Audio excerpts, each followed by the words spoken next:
Hello everyone मु चिन्नु स्वागत करछि मो यूट्यूब चैनल को। तो आज आपण मन पे नहीं आसी गोटे आई मेकअप लुक। तो आपण मन मु कही कि मु 100 टाइप आई मेकअप आपण मन को सिखेबी, किंतु मते टाइम रो अभाव मते वीडियो बनै पारुनी। किंतु मु आपण मन पे डेली अपलोड वीडियो करे, जेमति कि हेयर कटिंग करके ए सब जिंस तो डेली अपलोड करे। कि जेतले मु टाइम मिलो आपण मन को निश्चय आई मेकअप रो लुक सिखेबी। तो आज हम सिखेबा ग्लैमरस आई लुक, जोटा कि हमें केवल सिमर रे लुक क्रिएट करि परिबा। गोटे सिमर रे हमें पूरा आई मेकअप क्रिएट करें, जोटा कि ग्लैमरस सहित बहुत सारा लाइटिंग कलर। तो चलते स्टार्ट करवा। फास्ट मु आई बेस करने तो गोटे आखि मुझे क्रिएट करछि। तो आप मैंने पूरा वीडियो बने रुहतु, देखो मुझे गोटे आखि क्रिएट कर नॉर्मल मो आखिरे वीडियो बनई थे। आप देखते डायरेक्ट मो फेस रे करके वीडियो देखाए। आज मो आखि टे पेन होता से वीडियो बन नी। मो आखिरे मेकअप कर आप जानते आई मेकअप कले आखि ऊपर प्रेशर आसी था, आखिरे कौन प्रोब्लेम थाए। तो से बन नी। तो बस हाथ में बन के आप देखा देखो केमती बना हो।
तो आप देखते हैं आईर बेस बन देती, पूरा आईब्रो क्रिएट करने आखि आम जी लाइनिंग दरकार से करपर आमर बेस करना जोटा कि आई बेस। तो फास्ट आम आईब्रो को भल भाव कट करते जोटा कि आईब्रो लुकटा पूरा परफेक्टली आसो। देखते सेपटे बिना जोटा कनसिलिंग रे आईटा केमती देखा, कनसिलर कलापर आई लुक केमती आसी जाए। कनसिलर कले ही परफेक्टली लाइनिंग लुकटा आसता है, जोटा कि आम कनसिलर द्वारा ही क्रिएट करा पड़ता है। तो आमको ध्यान रखा आम कनसिलिंग निश्चय करवा, लाइट वेट हो कि हेवी लुक हो। मुझे हेवी लुक कर मुझे हाथ में कर से एरिया तो कौन प्रकार स्ट्रेच हबार ना स्किन। तो से हाथ में कर हेवी लुक कर देती। तो आखिरे कर से एरियाटा स्टिच होता है बारंबार आखिरे बंद भी खोलता है। तो से एरिया आम हेवी फेस न दे बहुत लाइट वेट फेस देवा द्वारा आम लुकटा भी बहुत समय स्टे करता है। बेस भी फाटी न था, जहाँ आम बेसटा बहुत सुंदर फ्लॉलेस भी देखा है। कि हाथ में जो कर हाथ तो कर से जगह मोड ना से जगह हेवी बेस दे दीची। तो आप आईब्रो ऊपर साइड रे हेवी बेस दे पारे, बस आईज लाइन रे देवेनि हेवी बेस। से एरिया हेवी बेस आप दे दूसरी कनसिलर हेवी दौरान तो से जगह से फाटार बहुत सारा संभावना था। आप देखते प्राय मेकअप आर्टिस्ट मैंने बहुत ही लाइट वेट कनसिलर अप्लाई कर ब्लेंड करके लुक क्रिएट करते। आम भी सेमती करा, बहुत ही लाइट वेट लुक ना जोटा कि नॉर्मल आखिरे करवा। तो बहुत ही लाइट वेट लुक ना भल से पूरा ब्लेंडर ब्रश से ब्लेंड करवा। आउ ब्लेंड कला आम ध्यान रखिए एमती ब्लेंड करवानी जमी से पूरा मिल जाए जना ही पड़े। आमको हल्का लुक भी रही अच्छे, जमीक आम सैडो कलरटा भल भाव देखा दरकार उपरको, ना पूरा भल भाव मिल जाए जना भी पड़ोनी। तो देखिए तो आम बढ़िया भाव में बेसटा मुझे क्रिएट कर मुझे पाउडर कर बेसटा भल भाव ब्लेंड कलापर बेसटा बहुत भल भाव परफेक्टली ब्लेंड करी, जमीक कौन जगह क्रैक आसब ना। भल भाव ब्लेंड कलापर पाउडर एरिया मुझे ହେବନି। ଆପଣ ଚାହିଁଲେ କମ୍ପାକ୍ଟ ବି ଦେଇପାରିବେ, ଲୁଜ୍ କମ୍ପାକ୍ଟ ବି ଦେଇପାରିବେ। ତ ମୁଁ ବ୍ରସ୍ ଦ୍ୱାରା ୟୁଜ୍ କରିଛି, ପପ୍ ଦ୍ୱାରା ୟୁଜ୍ କରିନି, କାରଣ ପପ୍ରେ ସେଇଟା ଏତେ ଭିଜିବଲ୍ ହେଇନଥାଏ, ଭଲ ଭାବରେ ମିଳିନଥାଏ। ତ ସେଥିପାଇଁ ମୁଁ ଏଠି ପାଉଡ଼ରଟା ୟୁଜ୍ କରିଛି ଆମର ବ୍ରସ୍ରେ। ତ ଭଲ ଭାବରେ ବ୍ରସ୍ ପାଉଡ଼ର ଆପ୍ଲାଏ କରିନେବି ପୁରା ଆଇସ୍ ଏରିଆରେ। ଭଲ ଭାବରେ ଆପ୍ଲାଏ କଲା ପରେ ମୁଁ ଏଠି ଆଇ ମେକଅପ୍ ଷ୍ଟାର୍ଟ କରିଛି। ତ ବ୍ରାଉନ୍ କଲର୍ ସ୍ୟାଡ଼ୋ ଯେଉଁଟାକି ରହିଥାଏ ସିମର କଲର୍ର, ତ ସେଇ କଲର୍କୁ ନେଇଛି। ଆଉ inner corner to out corner, middle to ଆମର ଆଉଟ୍ କର୍ଣ୍ଣର୍ ଯାକେ, ଇନର୍ କର୍ଣ୍ଣର୍ର ମିଡ଼ିଲ୍ ଟୁ ଆଉଟ୍ କର୍ଣ୍ଣର୍ ଯାକେ କେବଳ ଅପର୍ ସାଇଡ଼୍ରେ ମୁଁ ସେ କଲର୍କୁ ଆପ୍ଲାଏ କରିପାରେ। ତ ଏମିତି ହାଲକା ହାଲକା ହାତରେ ଆପ୍ଲାଏ କରେ, ଯେମିତିକି ସେଇଟା ବଢ଼ିଆ ଭାବରେ ସେ ଜାଗାରେ ଡିପୋଜିଟ୍ ହେଇଯିବ, ନା କି ଆମ ବ୍ରସ୍ରେ ବାରମ୍ବାର ଲାଗି ପଳେଇ ଆସିବ। ଯେତେବେଳେ ଆପଣ ସିମର କଲର୍ ୟୁଜ୍ କରୁଛେ ସବୁବେଳେ ଫ୍ଲାଟ୍ ବ୍ରସ୍ ହିଁ ୟୁଜ୍ କରନ୍ତୁ। କେବେ ବି ଆପଣ ଯଦି ବହୁତ ହି ଲାଇଟ୍ ୱେଟ୍ ଲୁକ୍ ଚାହୁଁଛନ୍ତି ତାହେଲେ ଆପଣ ଏଠି ବ୍ଲେଣ୍ଡର ବ୍ରସ୍ ୟୁଜ୍ କରିପାରିବେ। ନହେଲେ ବ୍ଲେଣ୍ଡର ବ୍ରସ୍ ଆପଣ ୟୁଜ୍ କରୁଛନ୍ତି ତ ସିମର କଲର୍ରେ ଭଲ ଭାବରେ କଲର୍ ଲାଇଟିଂ ଆସିନଥାଏ। ସିମର କଲର୍ ସବୁଠୁ ବେଷ୍ଟ ହେଉଛି ଫିଙ୍ଗର ଯେତେବେଳେ ଆପଣ ମିଳିମିଳି କରୁଛନ୍ତି ତ ବହୁତ ଭଲ ଆସିଥାଏ। ତାପରେ ମୁଁ ଆଇବ୍ରୋ ବନ୍ ଏରିଆକୁ ଆମର ହ୍ୱାଇଟ୍ କଲର୍ ବେସ୍, ଯେଉଁଟା ହ୍ୱାଇଟ୍ କଲର୍ର ଗୋଟେ ରହିଥାଏ କଲର୍ଟି, ସେ କଲର୍ ତ ତାକୁ ଭଲ ଭାବରେ କରିନେଇଛି ହାଇଲାଇଟ୍। ତାପରେ ମୁଁ ଇନର୍ କର୍ଣ୍ଣର୍ ଆସିଛି, ଇନର୍ କର୍ଣ୍ଣର୍ରେ ମୁଁ ଦେଇଛି ଲାଇଟ୍ ସ୍କାଏ କଲର୍, ଯେଉଁଟାକି ବହୁତ ସୁନ୍ଦର ଭାବରେ ଆମର ଇନର୍ କର୍ଣ୍ଣର୍କୁ ହାଇଲାଇଟ୍ କରିବ। ତ ଆପଣ ଭାବୁଥିବେ ତ ସ୍କାଏ କଲର୍ କ'ଣ, ଯେମିତି କହିଥିଲି ଗ୍ଲାମରସ୍ ଲୁକ୍ ରହିବ। ତ ଆମର ପୁରା ନୀଳ ଆଖି ଟାଇପ୍ର ଦେଖାଯିବ ଆଖିଟା, ଆଉ ତା ସହିତ ବ୍ରାଉନ୍ ତାକୁ କମ୍ପ୍ଲିମେଣ୍ଟ କରିବ କଲର୍ଟାକୁ। ତ ସେଥିପାଇଁ ମୁଁ ଏଠି ହାଲକା ଲାଇଟଲି ପୁରା ନୀଳ କଲର୍ ଦେଇଛି। ତାପରେ ମୁଁ ଏଠି ୟୁଜ୍ କରିଛି ପର୍ପଲ୍ କଲର୍, ତା ସହିତ ପୁରା କମ୍ପ୍ଲିମେଣ୍ଟାରୀ କଲର୍, ଯେମିତିକି ଆମର ବ୍ରାଉନ୍କୁ ଆଉ ନୀଳ କଲର୍କୁ ଦୁଇଟା କଲର୍କୁ ପୁରା ଭଲ ଭାବରେ ସିଏ ଦୁଇଟା କଲର୍କୁ ମଝିରେ ମିଡ଼ିଲ୍ରେ ପୁରା ଭଲ ଭାବରେ ମିନିମମ୍ କରି ରଖିବ, ଯେମିତିକି ଦୁଇଟା କଲର୍ ସମାନ ଦେଖାଯିବେ। ତ ସେଥିପାଇଁ ମୁଁ ଏଠି ଦେଇଛି ମିଡ଼ିଲ୍ରେ ଆମର ପର୍ପଲ୍ କଲର୍ଟା, ଯେଉଁଟାକି ସିମର କଲର୍। ମୁଁ ଏଠି କୌଣସି ପ୍ରକାର ମ୍ୟାଟ୍ କଲର୍ ୟୁଜ୍ କରିନି। ତ ଆପଣ ଚାହିଁଲେ ବ୍ରାଉନ୍ କଲର୍ଟା ମ୍ୟାଟ୍ ବି ୟୁଜ୍ କରିପାରିବେ। ଯେହେତୁ ମୁଁ ଗ୍ଲେଜ୍ କଲର୍ ଚାହୁଁଥିଲି, ସେଥିପାଇଁ ମୁଁ ଏଠି କୌଣସି ପ୍ରକାର ଦେଇନି ମ୍ୟାଟ୍ କଲର୍। ତ ମ୍ୟାଟ୍ କଲର୍ ମୁଁ ଏଠି ଆଭଏଡ଼୍ କରିଛି। ତ ଆପଣ ଦେଖିପାରୁଥିବେ ଆମର ବଢ଼ିଆ ଭାବରେ ଲୁକ୍ଟା ମୁଁ କ୍ରିଏଟ୍ କରିନେଇଛି। ଆଉ ଏଇ ଲୁକ୍ କ୍ରିଏଟ୍ କରିବା ବହୁତ ସହଜ, ଆପଣ 5-10 ମିନିଟ୍ ଭିତରେ ଏଇ ଲୁକ୍ଟା କ୍ରିଏଟ୍ କରିପାରିବେ। ମୋର ତ ଏକ୍ସଟ୍ରା ଟାଇମ୍ ଲାଗିଥିଲା ଆଖି ବନେଇବାରେ, ଏସବୁ ଟାଇମ୍ ଲାଗିଥିଲା, କିନ୍ତୁ କେବଳ ଆଖି ଯଦି ଡାଇରେକ୍ଟ ଆଖିରେ ବନାଉଛନ୍ତି ଆପଣ ବହୁତ କମ୍ ଟାଇମ୍ ଲାଗିବ। ଆଉ ଦେଖିପାରୁଥିବେ ଆମର କେତେ ସୁନ୍ଦର ଭାବରେ ଆଇ ଶ୍ୟାଡୋଟା ବନିଯାଇଛି, ଆଉ ବହୁତ ସହଜ ବି। ଆପଣ ଯଦି ଡିପୋଜିଟ୍ କରୁଛନ୍ତି ଆପଣଙ୍କ ଉପରେ ନିର୍ଭର କରେ ଆପଣ କେତେ କ୍ୱାଣ୍ଟିଟିରେ ଡିପୋଜିଟ୍ କରୁଛନ୍ତି, କ୍ୱାଣ୍ଟିଟି ବି ନିର୍ଭର କରେ। ମୁଁ ବହୁତ ହି ଲାଇଟ୍ ୱେଟ୍ କ୍ୱାଣ୍ଟିଟି ୟୁଜ୍ କରିଛି, କାରଣ ଏତିକି କ୍ୱାଣ୍ଟିଟିରେ ବହୁତ ଭଲ ପିଗମେଣ୍ଟ ଆସିଛି।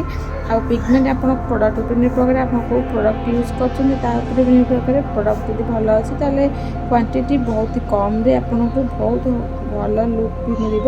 ତ ଦେଖିପାରୁଥିବେ କେତେ ବଢ଼ିଆ ଭାବରେ ଆମର ଗୋଟେ ଲୁକ୍ କ୍ରିଏଟ୍ ହେଇଯାଇଛି। ମୁଁ ବାସ୍ ଆଇଲାଇନର୍ କ୍ରିଏଟ୍ କରିଥିଲି, ଆଉ ଆମର ଫାଇନାଲ୍ ଲୁକ୍ ଦେଖିବା ଲାଷ୍ଟକୁ।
ଆପଣ ଦେଖିପାରୁଥିବେ ଆମ ଲୁକ୍ ପୁରା କମ୍ପ୍ଲିଟ୍ ହେଇଯାଇଛି ଆଉ କେତେ ଭଲ ଭାବରେ ଗ୍ଲେଜ୍ ବି ଆସୁଛି ଆଇ ମେକଅପ୍ରେ। ତ ବହୁତ ଭଲ ଭାବରେ ଲୁକ୍ କ୍ରିଏଟ୍ ହେଇଯାଇଛି। ତ ଆପଣମାନଙ୍କୁ ଏ ଲୁକ୍ କେମିତି ଲାଗୁଛି କମେଣ୍ଟ କରି ନିଶ୍ଚୟ କହିବେ। ଭଲ ଲାଗିଛି ଲାଇକ୍ କମେଣ୍ଟ ସେୟାର ସବସ୍କ୍ରାଇବ୍ କରିବାକୁ ଜମା ବି ଭୁଲିବେନି। ରହୁଛି ଜୟ ଜଗନ୍ନାଥ। ଦେଖା ପୁଣି ନେକ୍ସଟ ଭିଡ଼ିଓରେ ଆପଣମାନଙ୍କ ସହିତ।